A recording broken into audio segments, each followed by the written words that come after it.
khilafah dan tahafud at-tahafud. Kita lebih sibuk mengharamkan dan mengkafirkan Ibnu Sina daripada melahirkan ilmu-ilmu kedokteran berikutnya. Kita tidak lagi sibuk dengan konsep-konsep bernegara yang bernama al-asabiyah seperti yang dikatakan oleh Ibnu Khaldun dalam Al-Muqaddimah, dan kita kemudian memaksakan menjejalkan konsep-konsep khilafah yang dikatakan ini adalah produknya Tuhan, produknya Allah. Dari mana?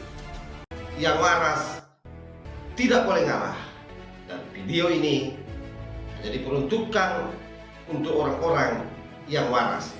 Bagi yang tidak waras, lewatkan saja. Tuhan tidak sibuk dengan politik. Yang sibuk dengan politik itu manusia. Ini kata Ibnu Khaldun. Tuhan ini adalah pencipta alam semesta dan sudah menguasai alam semesta. Manusialah yang ingin mempetak-petakkan wilayah demi ambisi kekuasaannya. Khilafah ini kan sebenarnya strategi marketing politik saja. Sama seperti orang komunis yang selalu melahirkan land reform, kesetaraan kelas sosial. Sama ini, nggak ada bedanya. Khilafah mengatakan inilah produk dari Allah yang semua akan makmur. Dari mana? 3 dari 4 khalifah itu mati secara brutal, secara tragis. Sayyidina Husain kalau mau baca di Tarikhul Khulafa lebih brutal sekali. Yazid itu membunuhnya secara luar biasa. Dipenggal lehernya, ditusuk ke ujung pedang, diarak di jalanan di Damaskus. Setelah itu ditaruh di baskom, dipersembahkan kepada Yazid. Yazid ketawa. Coba bayangkan. Yazid memerangi orang Hurrah di Madinah bagian timur. 211 sahabat Nabi dibunuh, sahabat Nabi yang terbaik. Perempuan-perempuan yang tidak punya suami diperkosa atas nama ghanimah, atas nama budak perang. Sesama Islam ini, bos. Hakikatul Ghaibah yang ditulis oleh Faraj Fauda itu kemudian menampar kita semua bahwa kita itu betul-betul disibukkan oleh politik. Seolah-olah Islam itu hanya bisa dijayakan dengan kekuasaan politik. Dari mana?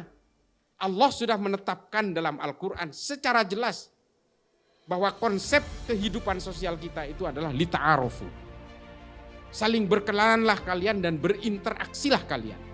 Meskipun kalian berbeda suku, berbeda agama dan sebagainya. Ini adalah kehendakku, kata Allah.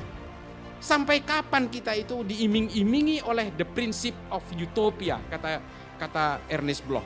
Ini ada salah satu ajaran filsafat dari Ernest Bloch, dan ini mengutip filsafatnya Ibnu Rushd dari Tahafud at-Tahafud yang mengatakan manusia itu selalu diiming-imingi oleh target-target yang tidak masuk akal.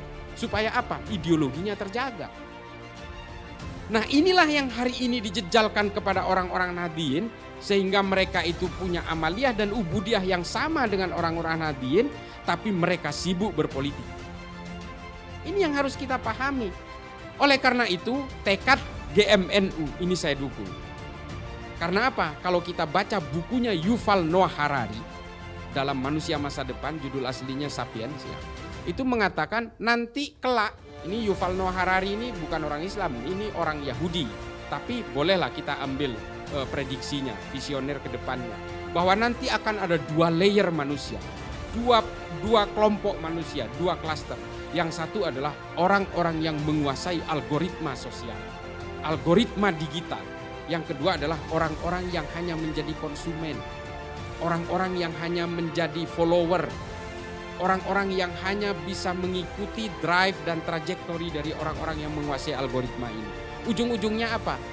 Orang-orang yang menguasai algoritma digital ini nanti akan mendikte orang-orang yang berada di layer terbawah ini. Oleh karena itu, saudara-saudaraku, orang Islam terutama kalangan Nahdliyin harus bisa menguasai layer-layer yang menguasai algoritma digital ini. Kita tidak mau didikte oleh orang lain.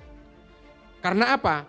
Kalau orang-orang yang beragama seperti kita ini kemudian tidak menguasai algoritma digital, suatu saat kita akan menjadi korban dari cyber war, cyber psychoterrorism dan sebagainya. Ideologi-ideologi yang dijejalkan paksa lewat media sosial dan sebagainya kita tidak bisa membendung lagi. Karena suatu saat kata Yuval Noah Harari, kejahatan-kejahatan itu adalah kejahatan-kejahatan digital dan kejahatan-kejahatan pemikiran yang hanya bisa dilawan dengan pemikiran. Ideologi hanya bisa dilawan dengan ideologi. Kita tidak bisa kemudian menganggap remeh peradaban manusia ini. Peradaban manusia tidak hanya bisa dihadang dengan fikih-fikih. Kita boleh saja mengatakan itu haram, tapi peradaban tetap akan melakukan dengan akselerasinya. Mereka akan tetap bergerak dengan logikanya sendiri. Ini yang harus kita pahami. Kalau kita hanya bisa mengharamkan, ini haram, nggak boleh. Sekali lagi, yang waras tidak boleh mengalah terhadap mereka, para pencoleng-pencoleng agama yang menjadikan agama sebagai alat politik.